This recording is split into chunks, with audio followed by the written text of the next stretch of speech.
Thank you, Lord. Thank you, Lord. Thank you, Lord. We glorify your name in Recording Jesus' in name. progress. Thank you, Lord Jesus. Maliga ganda ribra sotalabare. Lord, we bless you in Jesus' name. Praise God. I want to welcome you all once again in the name of the Lord Jesus. You are welcome to another Believers Masterclass. Glory to Jesus.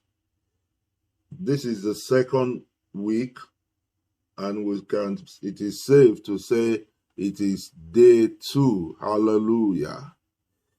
I want to appreciate you for coming once again. Thank you for your commitment and the love for God and His Word. I believe that God, according to His Word, will reward us all in the name of Jesus. You are welcome once again to Believers Masterclass, powered by Art Clinic Christian Global Mission, right? And it is Art Clinic Leadership Institute that is directly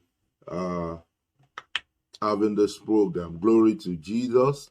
We are moving to day 2 of this amazing session that is called Believers Masterclass. I want to believe we are all blessed last week, and this is the second week, day 2 of the 20 hours Believers Masterclass.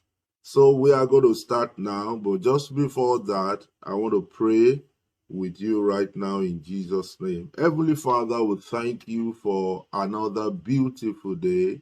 We thank you, Lord Jesus, for the strength, for the willingness, for the ability, and all that it takes for us to be here once again in Jesus' name. Lord, we pray that as we have come to learn at your feet today, pray, God, that you will walk through us for understanding in Jesus' name. You will help us even to expand, even as I speak in the name of Jesus. You will speak to us and you will give us understanding in the name of Jesus. Today we are going to learn, and our heart shall be blessed once again in Jesus' name. For those that are willing and have not joined, we pray, Holy Spirit, that you remind them. Those that are on their way to the physical class, Lord, you will extend their leg and you made it possible for them to make it. And all other person that is joining us, we pray, Lord, that you be with them. For those online, God, I pray you be with them in Jesus' name. Continue to be with them. And for those that are physically in the class, we pray, Lord, that you will guide them through all the session today in Jesus' name. Thank you, Holy Spirit. In Jesus' name we pray. Amen. Hallelujah. Once again, you are welcome in Jesus' name, and this is Believers Masterclass. My name is Victor Adelaja, and I'm going to be anchoring today's session to the glory of God. I pray that the Holy Spirit will guide us to in Jesus' name. Together we're going to do exegesis once again in God's Word, and this is Believers Masterclass in case you are joining for the first time. And I hope you have reminded your people that the class has started for this week. Hallelujah. Quickly, I'm going to do recap of what we have done last week, right? Remember, we started the Believers Masterclass last week, and we said our focus, right? Our focus for this class is that we want to understand the message of the original author. You must always be handy with those 3 scriptures that we use, because that is the basis of what we are teaching, and that is the reason why you have to have those 3 scriptures. The camera is not covering towards the door outside, so whoever sitting there should move inside. That person should move inside, or we move the camera to cover it. Okay, I think it's better now. Praise God. Right, remember we said our focus for this session, the reason why we are having this is because we want to understand the message of the original author. And the anchor scripture for that is Ephesians chapter 4 verse 14 that said, then we will no longer be infants, tossed back and forth by wave waves and blown here and there by every wind of teaching, right? Which is happening everywhere now. And by the cunning and craftiness of people in their deceitful scheming. In other words, the reason why we have this focus is because we don't want to continue to be infant babes in Christianity, whereby every doctrine, some people will come, they will say it is prayer that is reigning now. Other will say it is prophecy that is reigning now. Another one will say it is word. Another one will say it is miracle. Another one will say it is power. All those different kind of doctrine people pick and they begin to personalize it, right? And so we don't want to be infant tossed back and forth like wave blown here and there, right? We want to be solid. We want to be rooted in the word and understand exactly what is the message of the original author, so that whatever that is thrown on us, we also are properly rooted. We have what it takes to be able to evaluate whatever that is thrown on us. Hallelujah. So by cunning and craftiness of people in their deceitful scheme, that is very important. You have to understand that most people that are coming with different doctrine, just because of their pocket or because of popularity or fame, right? They are cunning and they are crafty. We have discussed a lot of that. Most men are cunning and crafty, right, in their deceitful scheming. That's why you see anybody coming with things and they package it and they brand it, and they call it all sort of name. They do all sort of things just to make sure that there is fame and money is flowing, right? So they are cunning and crafty. That's Ephesians 4:14. It is because of this that we have said, okay, let's do 20 hours of Believers Masterclass. Let's see how many people God will help us to impact. And these people will be deducted from the thousands and millions of people that are being blown around every day, that are in the trap of these cunning and crafty people who are deceitful in their scheming. So don't forget the focus of this class. That's the reason we don't want you to be tossed to and fro. We want you to be mature in Christ, right? And so that you will not say, oh, there is a new church there now. This is what they are doing. Oh, there is a new thing in Christianity now. You have not heard. This is what is reigning now. You will not be following them all around. You will be rooted and you have the basis to be able to evaluate. Hallelujah. The camera is off. I cannot see the class again. So we move also. It's good now. Hallelujah. And we now said Apostle Paul went further to let us know that the reason for scripture, 2 Timothy chapter 3, 16 to 17, after we have discussed the focus of this class, so we went further to 2 Timothy 3, 16 to 17. We said all scripture is given by inspiration of God, and it is profitable for doctrine, for reproof, for correction, for instruction in righteousness. Note, I always emphasize this point, that Apostle Paul said this purpose of scripture, it is to be doctrine, set of informations, rules and all that, to be evidence of our Christianity, to be able to correct us and instruct us. Now note, in what? In righteousness. That is where people get it wrong. The scripture, the purpose of God is basically on righteousness, which is revealed in Christ Jesus. In other words, the ultimate purpose of God is the word is to reveal God's plan, right? So note the word in righteousness there. It's not to motivate you, not to wish you well, not to now begin to take extensive teaching on secular things or mundane things or temporal things that will perish here on earth. No, it is about the purpose of God. So note that word in righteousness, right? And look at it. Verse 17 said that the man of God might be perfect, thoroughly furnished unto all good work. Remember, I told you another translation said that everyone that belongs to God might be proficient. That is where I was expanding that the user of the Bible is not even only the Christian, right? We have a lot of people that are not Christian that read the Bible, right? And the reason is because the Bible reveals God's plan and purpose.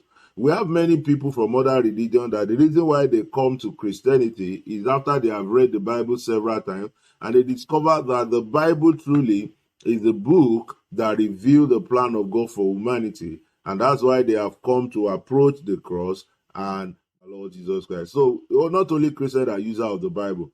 So I said that every man that belongs to God might be proficient, that is perfect and thoroughly furnished. So the purpose of the Bible is to equip you after revealing God's plans to you, to make you mature, so that what is happening in the world now in Ephesians 4:14, you will not be part of those people, right? And we now say, what is your responsibility as a person? What is your responsibility as a believer, right? You have a responsibility too. It's not good for you to just be saying, oh, don't worry. It is God that knows those that are serving them. Don't worry, Pastor. Let them do it. Is it not to pray and to say amen? That's what church is all about. Pastor, don't worry. I'm even confused. Whatever they do, let them just do it anyhow. God will judge everyone. Hey, listen to me right now. You have a responsibility. Colossians chapter 2 verse 18 says, see to it. The word see to it means you should do everything possible, right? We are still doing a recap about last week.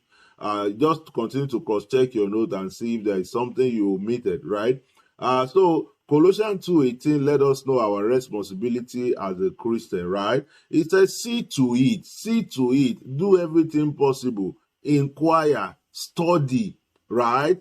Do all that is possible, ask questions and all that no one take you captive, right? Nobody enslave you. See to it that no one enslave you. See to it that no one will take you captive. See to it that nobody has deceived you, right? You have a responsibility. You can't just be following them. You can't just be sitting there and say, oh, don't worry, Pastor. I know, but what do we do? All this. No, the Bible says you have a responsibility. See to it that no one take you captive, right? The word captive means no one enslave you. No one that enslave you, no one subject you, no one manipulate you out through hollow and deceptive philosophy. I said the hollow and deceptive philosophy, it means the philosophy is the purpose is to deceive you, right? And we did extensive teaching on that, which depend on those philosophy that they use to deceive people, right? It's number one, it depends on the human tradition, right? And the elemental spiritual forces of this world. That's what they use. They use tradition and look for one or two scriptures to back it up. And they also use what we call the elemental spiritual forces of this world. Some of you have not understand the fact that the elements of this world, and I told you the element, we talk about the air, we talk about the land, we talk about water, and we talk about fire. Anyone using all those four things, they are the elemental spiritual forces of this world rather than of Christ. That is, all those things are not of Christ, right? That's when we did expositive teaching. We look deeply at what is called philosophy, right? So those three scriptures, don't forget those three scriptures, write it in front of your notes. That is the anchor scripture that we're going to be using all through, right? We're just going to be teaching all along that line. Those three scriptures matters a lot. Remember Ephesians 4:14, our focus. Remember 2 Timothy 3:16, 17, the purpose of God review. And remember Colossians 2:8, your responsibility as believer, which is the reason why we are here. And we did expositive teaching on what is philosophy. I said philosophy is thinking, reasoning, thought, wisdom, or knowledge. Those are what we can call philosophy, the study of fundamental nature of knowledge, reality, and existence. And that is why they are using those two things, human tradition and the elemental spiritual forces. Anybody thinking along that line, all those people that call themselves prophets and they are thinking along that line, they will tell you to go and bring sand. They will tell you to bring water, right? And they will tell you that they will speak to the air, and they will tell you that you should call fire. All these things, they are not of Christ, according to Colossians 2:8, right? I hope you saw that in your Bible too. And I gave you some assignment that you should go and use Google to find out what is the elemental spiritual forces. You go and check elemental spiritual forces yourself so that you don't say, oh, it is Reverend that said it. If you use Google or your dictionary to check what are the elemental spiritual forces, you will know that what Apostle Paul was referring to is referring to those 4 elements of forces of the world. That is the air, the land, the water, and the fire. Those are the spiritual forces, right, of this world, the 4 elements of this world. And those things are very, very important for us to know. So anybody, any church or any minister of God that is using water, that is using fire, either you are calling fire whichever way, that is using sand, right? And what is the third one? Air, because using air as means of transportation, right? That when they tell you, wake up at the middle of the night, go outside and speak to the air, right? All those things, you are already practicing sorcery, right? When they begin to tell you all those things, they are philosophy that has to do with elemental spiritual forces of this world, or human tradition. I did a specific teaching on human tradition last week also. Human tradition are a set of beliefs. Do you remember? We talk about human tradition. I said that human tradition is a belief or behavior or custom passed down from one generation to generation in the society, community, or a particular region or race, right? Those beliefs, they are being passed down generation by generation, right? But they are not of Christ. But all those things have modeled up together, crept up, and they have become part of what we do in churches. The Bible said they are hollow and deceptive philosophy that is taking us away from the truth, right? Because they are not of Christ. Hallelujah. So we look at the elemental spiritual forces that have done a specific teaching, that those 4 things, that's why I gave you example. And I said, how are they able to do this thing? They were able to do it. This is what they do, and this is what you watch out for. You know, we are equipping you to be mature, and remember the focus that you will not be tossed to and fro again. You will be a mature believer. That is the reason why we are taking this class, right? You have to know. So some of the things I'm telling you here, they are not what you are going to hear regularly in a sermon, because we believe not everybody is matured, but I believe everyone in this class, you are matured. You are not a babe, and so you understand what we are saying, and your heart also is thirsty and yearning for the truth of God's word. Hallelujah. So we said number one of the things you will see as part of their strategy is them importing meaning into the text of scripture, right? They import meaning, and I explained to you what does that mean. They will not do expository teaching, that is, they will not do exegesis, but they will look for a scripture and they use it, they find their own meaning. And I've explained to you, I don't know if I've told you before, that anytime that you are using your own thought or your own idea to explain a verse of scripture, the camera is off again, that you are using your idea to explain a verse of scripture, right? That is not acceptable. Or you are also using, is okay now, you are also using your own idea to explain a verse of scripture, or using Bible to support your idea. You have an idea and you now say, don't you know that the scripture said this and so to support what you are doing or your idea. That is very wrong, because scripture has what it's saying, and within that context, there is something it's communicating. You cannot be lifting Bible from just from nowhere and support an idea. No, it has to be within that context. Before you relate any scriptural verses, you must be sure that what is saying in that context relates with what you are saying, not just to leave scripture anyhow, right? Number 2, we said they force hidden meaning into the text. They bring hidden meaning, right? And because people are gullible, or because that's what people want to hear, they don't even want to know what the pastor is using. Either it is elemental spiritual force of this world, or maybe it is a tradition, hollow, deceptive philosophy. People don't even care as long as there is result. And I'm wondering, I told them that if all you care about is result, you don't even need to come to church. Go to anywhere and get it. There is no result you want to get in the church that you cannot get anywhere. The only thing that the church in Christ Jesus offers that no other place can offer you is eternal life. All those miracles you are looking for, anybody can do it that is powerful. Herbalists will do miracle for you. Magician will do it. Anybody can do all those things. And even those who package fake one, But the only thing the church offers in Christ Jesus is eternal life. And that is what we are sent to do. What we are sent to do is eternal life. Go ye and preach the gospel, baptizing them in the name of the Father, Son, and the Holy Ghost. That is the message.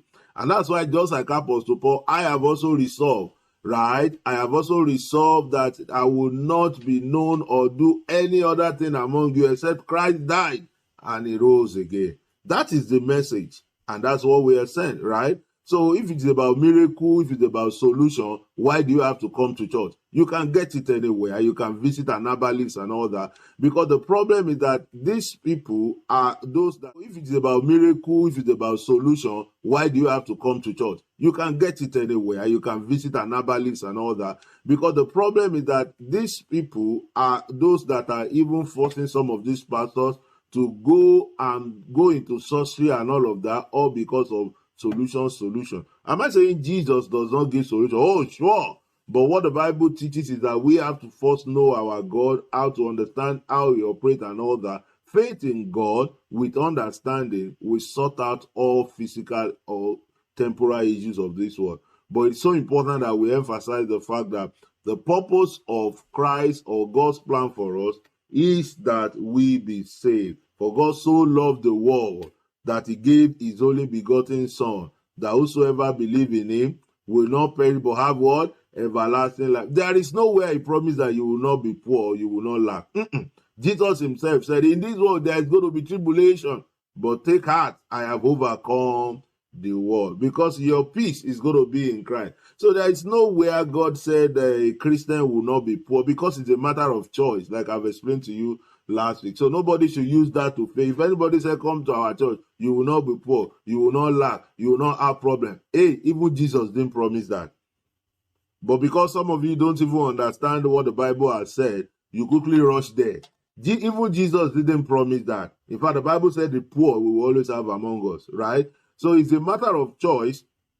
What you become in this world is a matter of choice. And that's the reason why in your Christian walk in this world, you are going to be rewarded, because you have made the right choice and you have followed the word of God. But whatever happens to you in this world is a matter of choice. The only thing that God is concerned and he gave as a gift is what we call eternal life. And that's why anyone who believes in Christ Jesus will not perish but have what? Eternal life. Hallelujah. It's important we emphasize that. So number 3 way that they use also to do their holo deceptive philosophy is that they will put fanciful and far-fetched interpretation into scripture. Fanciful and far-fetched interpretation into scripture. That when they say it, all of you will shout, Pastor, preach it, preach it. Some people even carry chair and say, "Ooh." Yeah, because, there is no difference between a disco show, a nightclub, or when we have comedians, even though we have comedians in some churches that make people to laugh. When the Bible is no more having meaning to them, they will get some comedians to make people to laugh. So when pastor is speaking and bringing fanciful interpretation into the scripture, everybody laugh and they will be happy, because nobody wants to hear the truth again. Hallelujah. The Bible said Jesus preached a message one day, and all the crowd, before they opened their eyes, everybody they left one after the other. Why? Because he was preaching the truth. And Jesus even turned to his disciples. He said, are you not going also? That's why Peter answered and he said, where are we going? You have the word of eternal life, right? Those are the ones that want the truth. But anybody that is preaching the truth, you should know that people will always leave. People will always leave. People will always come. Why? Because you stick to the truth. And what is the truth?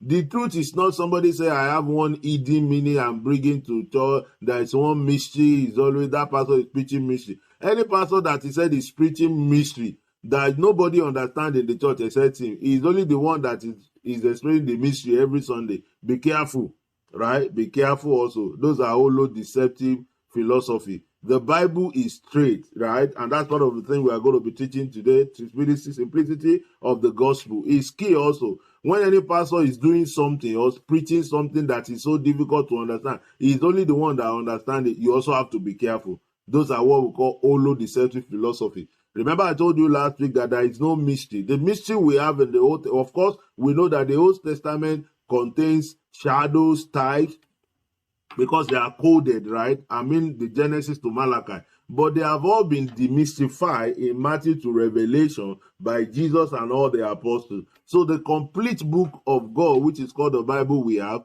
is no mystery, because it's like we have a question side and the answer side. So when anybody now said there is now another mystery that is different from the complete book of the Bible that we cannot see on the surface there, hey, be careful. Those are what we call the holo-deceptive philosophy. Do you understand what I'm saying? Because Apostle Paul talk about the simplicity of the gospel. It's just too straightforward. Christ died and he rose again, right? What God offers us is eternal life. All other things, it can be gotten anywhere. It's a matter of choice. So that is not what should be the basis of our faith in God, right? That's why people come and go everywhere in all the churches. Why? Because they are not coming for eternal life.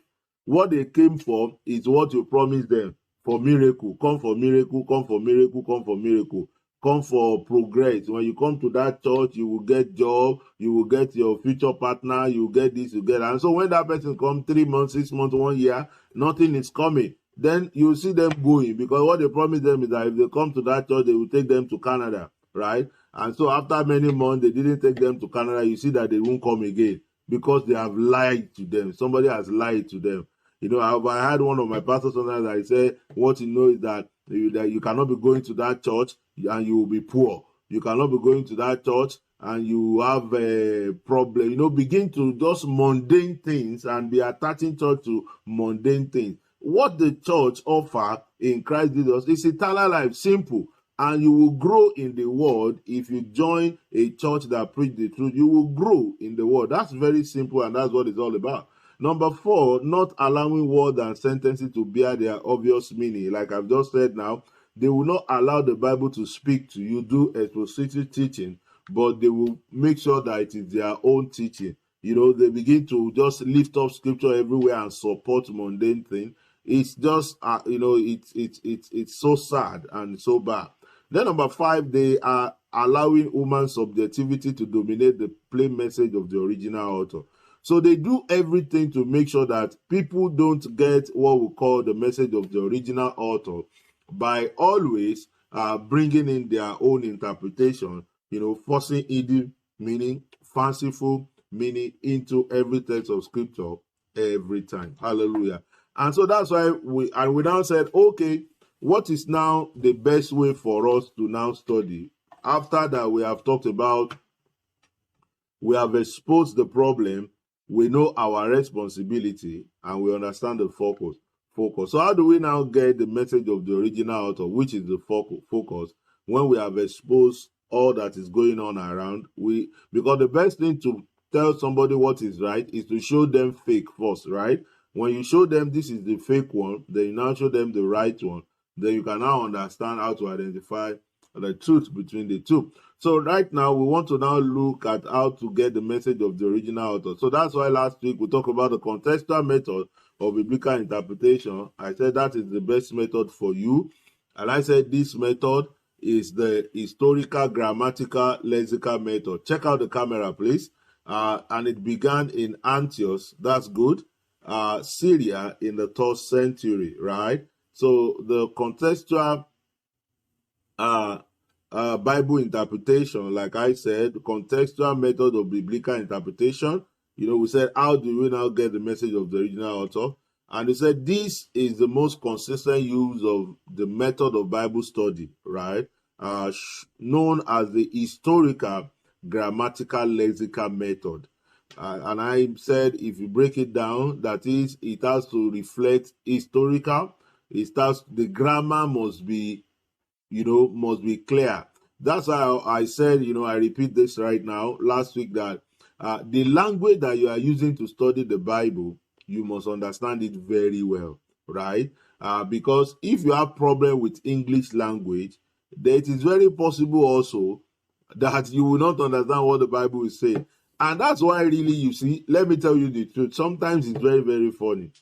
You know, back home, I'm referring to Africa now, even a lot of people who said they have call, I'm not doubting the call of God upon their life. That Bible they are using, they don't even understand what it's saying. They have an encounter, fine. they know that God gives eternal life, and because of their love, true love for God, the gift of God manifests in their life. No doubt about it. I do not doubt that they have the gift of God upon their life. But the problem is that when such people now begin to teach what they don't understand, and when you go to those mountains, you understand what I'm saying, right? that person does not even understand what the Bible is saying, because even the person does not understand English language, and so he just speak anything. Once he just sees something, he just see healing in between. You see, there's something like, the scripture I quote last week, the scripture I said, I wish above all things that may prosper and be in good health. They pick that scripture, and that scripture is a picture of prosperity. No. That scripture is talking about that it should be your well-being, right? So, but because the person does not, such people now begin to teach what they don't understand. And when you go to those mountains, you understand what I'm saying, right? that person does not even understand what the Bible is saying, because even the person does not understand English language. And so he just speak anything. Once he just sees something, he just see healing in between. You see, there's something like, the scripture I quote last week, the scripture I said, I wish above all things that may prosper and be in good health. They pick that scripture, and that scripture is a picture of prosperity. No. That scripture is talking about that it should be your well-being, right? So, but because the person does not understand English language, and God, the Spirit of God is upon that person, whatever he says, people just believe, and that's why they lead people astray, right? So, because if you don't understand English language and you are using English Bible, then obviously you have missed it already. Even the Bible, remember when Jesus was saying, do you understand what you are reading, when that angel came, right? So it's so important that we have to understand. Jesus was even expanding to his disciples. Apostle Paul said, whereby when ye read, you might understand my mystery. If you don't understand, there is a problem. And people said it does not matter. It matters. You have to understand what is in that Bible that you are holding. When you don't understand it, you are already off key already, right? It doesn't matter. The gift of God is totally different from you having an understanding. And when you have gift and you don't have proper understanding of that knowledge, if care is not taken, it is that gift that will lead to your downfall. That gift will be the source of your problem, because you don't understand what it's all about. Hallelujah. So we said grammar is important. Then we said lexical method. And I said this does not start today. It has been since the 3rd century in Antioch, Syria, right? So it's not today. It's not what started from Africa or started from Canada. It's in Antioch, Syria, since the 3rd century. For you to know that has always been. And the focus of that method that I explained to you is called is to understand the message of the original author. So contextual analysis, contextual method of biblical interpretation, right? Its focus is to understand the message of the original author. So I think that was where we concluded last week, right? So now let's make progress to this week. I hope you have your note with you. It's so important that you put down some notes. So I said, number one, you need to know that we should believe that God uniquely spoke through the Hebrew scripture. The Hebrew scripture is the one we know to be Old Testament. That is Matthew to Malachi. We believe that. So there is none of the holy book of God that we said is not relevant. I corrected that notion. And also the Greek philosopher, that's what we know to be the New Testament. That is Matthew to Revelation, right? So every aspect of that Bible, we are now in the journey to get the message of the original author. These are the things that will help you. Everything we are going to be teaching, it will shape your mentality, your view, your understanding about the Bible that you are holding, and you have the right perspective about it. Then we will help you to know how to approach it, how to read and understand, and to understand the purpose. So we said everything that is in that Bible, the text in the Bible, like I explained, that you have to understand grammar, right? The sentences, the clause, the letters, the words, even the smallest embellishment. The word embellishment means the beautification we have in the Bible. There are some areas where they use the metaphor, simile, or all those things to beautify words there. They have meaning. We have to make sure we investigate everything. Or the idiosyncrasy. What is idiosyncrasy? The behavioral test, right? All of them are very, very important, right? When we are reading the Bible. That's why I said, if you actually don't have good understanding of English language, you might probably have some problem, right? Because if you don't understand it, how do you know what he's saying? That's why there is a lot of error. People teach error, and people don't mind as long as there is miracle, and you don't even know if that miracle is fake, arranged miracle, or the person is using those elemental spiritual forces that we'll talk about. And because let me tell you, there's another thing that we have to understand. Because, like, sincerely, I was reading an article about one of the familiar pastor, and he said, well, that they should take it easy on them sometimes, because some of these things they are doing, it is out of ignorance, not is deliberate, right? But either your error is from deliberate or ignorance. The fact is that you are wrong. First, admit that you are wrong. Either it is deliberate or ignorantly that, So when you admit that you are wrong, your journey to the truth is now being settled. Why am I saying this? Is because when you don't even understand what he's saying, that's why some people will even put up argument on what they don't understand. But at least I still appreciate that person that own up and say, well, sometimes some of these things they are doing is out of ignorance, right? And that's why you and I, we are here, that we should seek knowledge, and after seeking knowledge, we should teach others also, right? So the most common interpretation today is characterized by, now we are now starting today's class, like I said. Now look at it. I said the most common interpretation today that you found in almost every setting, most especially in the Pentecostal charismatic, the most common interpretation today is characterized by a focus on how to apply the Mosaic law to my daily life, right? What does that mean? How to apply Mosaic law to my daily life? What that means is the reason why most people come to church, or the reason why some people even founded their church, is now not the followers again. Even those people who started ministry, who started church, the reason why they start is how to. What do you mean by how to? How to means how to get solution for financial problem, how to get solution for my health, how to get solution for my career, how to get solution for my home, how to get a future partner, how to get babies, how to get your wife. Because that is why we said it is how to apply the Mosaic law to the idea. Because most of the time when you see people doing this kind of things, they find it very, very comfortable to put their solace in what we call the Old Testament, which is Matthew to Malachi. Why?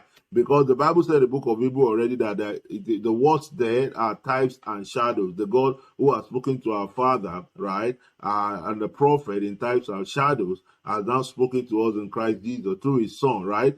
So now, because it is types and shadows, it is easy for people to manipulate it, because those words are coded, right? But what I'm telling you now is that those words have been demystified in the New Testament. So there is no word that is coded in the Old Testament that have not been explained in the New Testament. The New Testament explains the old gist, right, that we have in the Old Testament. And that's why Jesus came, he started it, and the apostles take it up. Right now, we said the most common interpretation today that you have everywhere, the way people interpret Bible. That's what I'm saying, and it's wrong. You have to note that the way people interpret Bible now is they see Bible as a solution book. Remember, they see Bible as a solution book.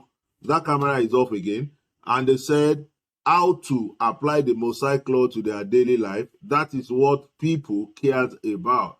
And so they see the church, they see Christianity or the Bible as a solution center, right? And that's why they say how to apply the Mosaic law to their daily life. That's the most common interpretation. So as people hold the Bible, what they want to see in the Bible is how to pass my exam, how to get my future partner, how to get babies, how to get married, how to get promotion, how to get money, how to get healing, That is what people look for in the Bible. And that's why it cannot be properly interpreted. The reason is because I told you that the Bible is not a preposition of beliefs, right? You cannot you can't just hold the Bible and say, what does the Bible say? But no, that's not the way, because you see, you have to read, understand Bible in context. Everything that you see in the Bible, it has what it's saying, because it is within a context that those verses of scriptures are. But for you to just be approaching the Bible and say, how to do this, what does it say? Using like applying the Mosaic law, because that's where you see a lot of this to their daily life. That's the interpretation you have everywhere. And that's why you have solution centers. Most of the churches we have, they are called solution centers now, right? And the reason is because what they do is how to get to solve problems in this world, which are temporal things. And Jesus himself told us that what we should concern about is eternal life, that one which is eternity. So that's the most common interpretation you have everywhere now, how to apply the Bible to their daily life. Do you understand what I'm saying right now? I hope somebody's getting me. If you get what I'm saying, that person does not even understand what the Bible is saying, because even the person does not understand English language. And so he just speak anything. Once he just sees something, he just see healing in between. You see, there's something like, the scripture I quote last week, the scripture I said, I wish above all things that may prosper and be in good health. They pick that scripture, and that scripture is a picture of prosperity. No. That scripture is talking about that it should be your well-being, right? So, but because the person does not understand English language, and God, the Spirit of God is upon that person, whatever he says, people just believe, and that's why they leave people astray, right? So, because if you don't understand English language and you are using English Bible, then obviously you have missed it already. Even the Bible, remember when Jesus was saying, do you understand what we are reading, when that angel came, right?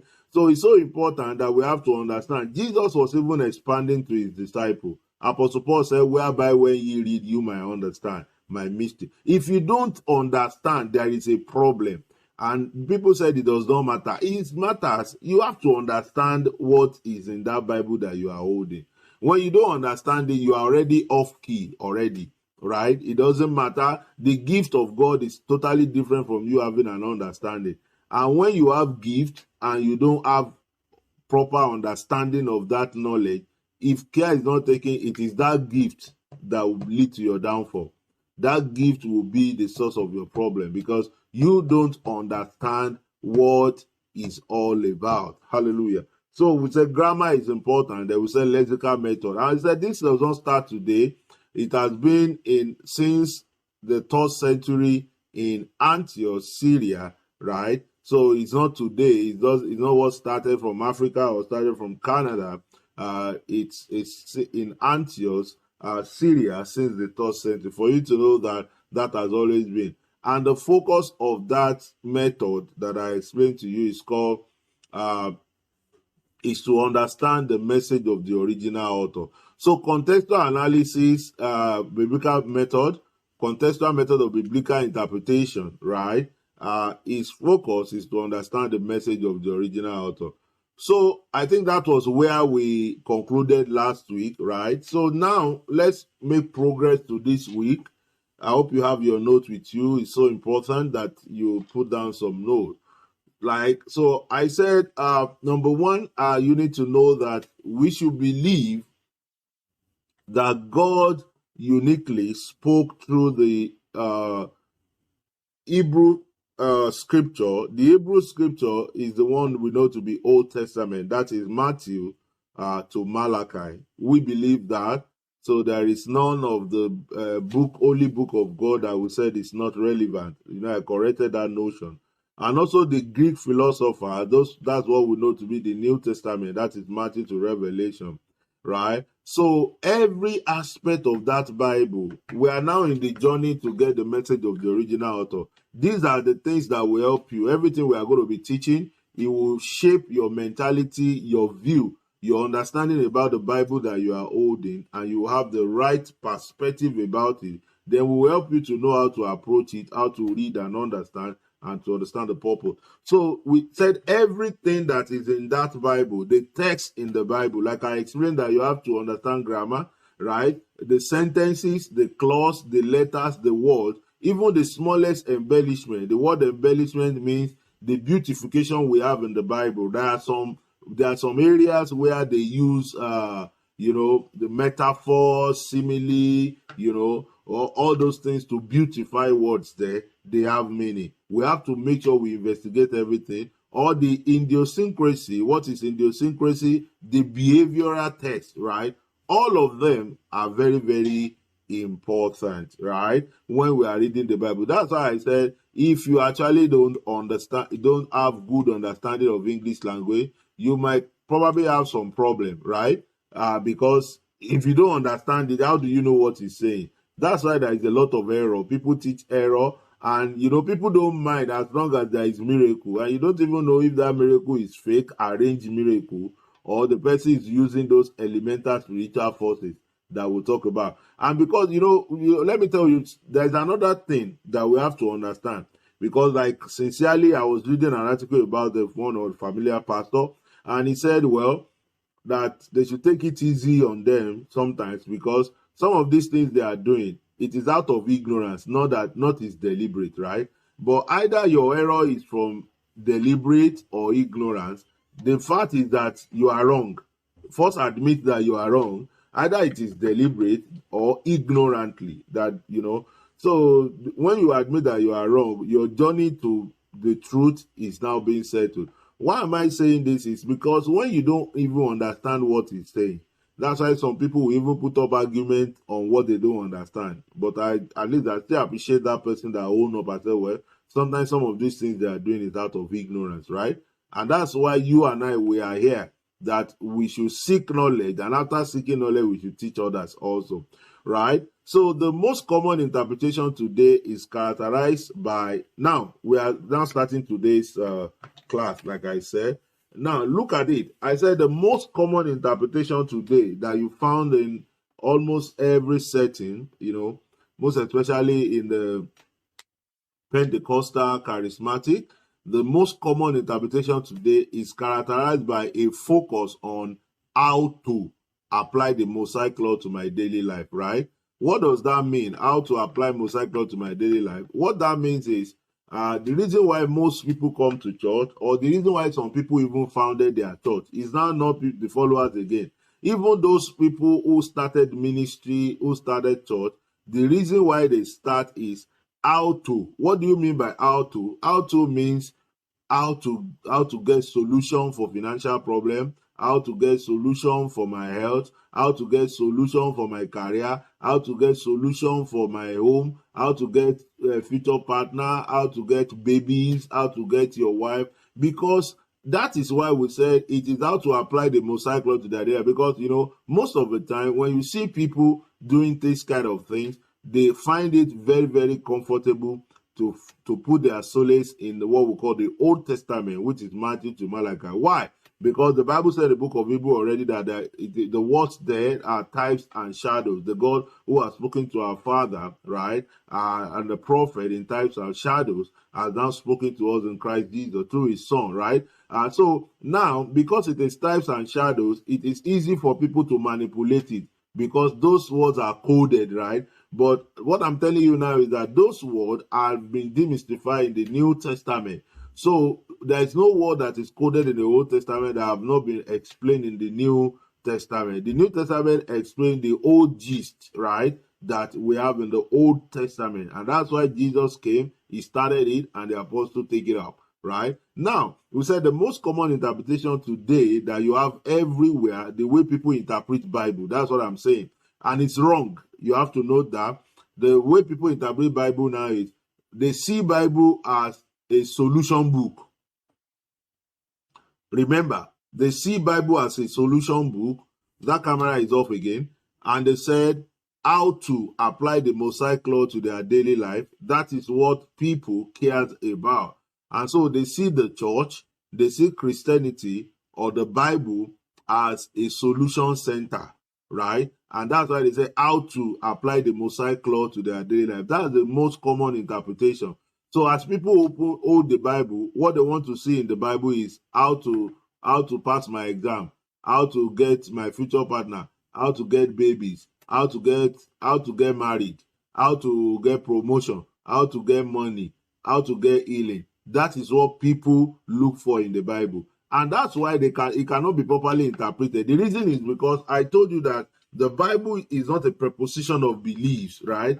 You cannot you can't just hold the Bible and say, what does the Bible say? But no, that's not the way, because you see, you have to understand Bible in context. Everything that you see in the Bible, it has what it's saying, because it is within a context that those verses of scriptures are.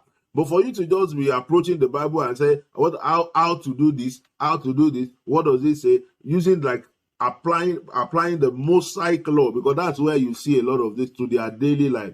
That's the interpretation you have everywhere, and that's why you have solution centers.